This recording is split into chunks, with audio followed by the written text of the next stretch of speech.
गौतम बुद्ध की मृत्यु कैसे हुई थी? इतिहासकार बताते हैं कि गौतम बुद्ध की मृत्यु 483 में पूर्व कुशिनारा में हुई थी। उस समय उनकी उम्र 80 वर्ष थी।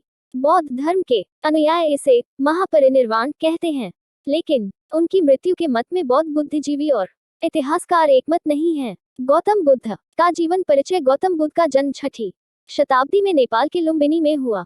उनका बचपन का नाम सिद्धार्थ था।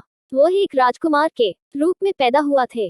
उनके पिता का नाम राजा शुद्धोधन था, जो कि शाक्य नामक एक बड़े कबीले के नेता थे, और उनकी मां का नाम रानी माया था। उनके जन्म के तुरंत बाद उनकी मां की मृत्यु हो गई। उनके पिता सिद्धार्थ को एक महान राजा बनाना चाहते थे, इसलिए उन्होंने उन्हें विलासिता की गोद में उठाया और उन्हें किसी भी प्रकार के धार्मिक ज्ञान से दूर रखा। उनके पिता सिद्धार्थ को मानव जीवन की कठिनाइयों और दुखों के बारे में जानने देना नहीं चाहते थे, क्योंकि उन्हें डर था इस तरह के ज्ञान से उनका पुत्र आध्यात्मिकता की ओर बढ़ सकता है। इसलिए उन्होंने अपने बेटे को आध्यात्मिकता से दूर करने के लिए बहुत सावधानी बरती। इसीलिए उन्होंने अपने बेटे को और उम्र बढ़ने और मृत्यु जैसी प्रक्रियाओं के ज्ञान से भी दूर रखा था। आपको बता दें कि जब सिद्धार्थ 16 साल का था, तो उनके पिता ने यशोधरा नाम की इसी युग की लड़की के साथ अपनी शादी का आयोजन किया। इस शादी ने एक बेटा राहुला को जन्म दिया। उन्होंने अंततः अपने परिवार का त्याग किया जब उन्होंने एक साधक के रूप में आध्यात्मिक यात्रा शुरू की थी।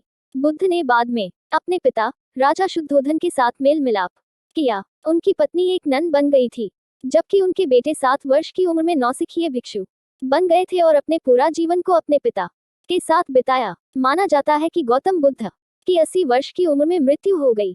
अपनी मृत्यु के समय उन्होंने अपने अनुयायियों से कहा कि उन्हें किसी भी नेता का पालन नहीं करना चाहिए। गौतम बुद्ध के शिष्य। यहाँ हम निम्नलिखित बिंदुओं द्वारा आपको गौतम बुद्ध के प्रमुख शिष्यों के नामों से अवगत करा रहे हैं, जो इस प्रकार है। आनंद अनिरुद्ध, महाकश्यप, रानी खेमा, महिला महाप्रजापति, महिला भद्रिका, भरेगु किम्बाल, देवदत्त उपाली। महात्मा बुद्ध की शिक्षा। भगवान बुद्ध ने लोगों को मध्यम मार्ग का उपदेश दिया। उन्होंने द्वैत, उसके कारण और निवारण के लिए अष्टांगिक मार्ग सुझाया। उन्होंने अहिंसा पर बहुत जोर दिया है। उन्होंने यज्ञ और पशु बलि की निंदा की। उनकी शिक्षा की 4 मूल सिद्धांत हैं। 1. संसार दुखों का घर है। 2. दुख कारण वासनाएं हैं। 3. वासनाओं को मारने से दुख दूर होते हैं। 4. वासनाओं से छुटकारा पाने के लिए अष्ट मार्ग अपनाना चाहिए। वैसे महात्मा बुद्ध की शिक्षा आज भी मानव जाति का मार्गदर्शन कर रही है।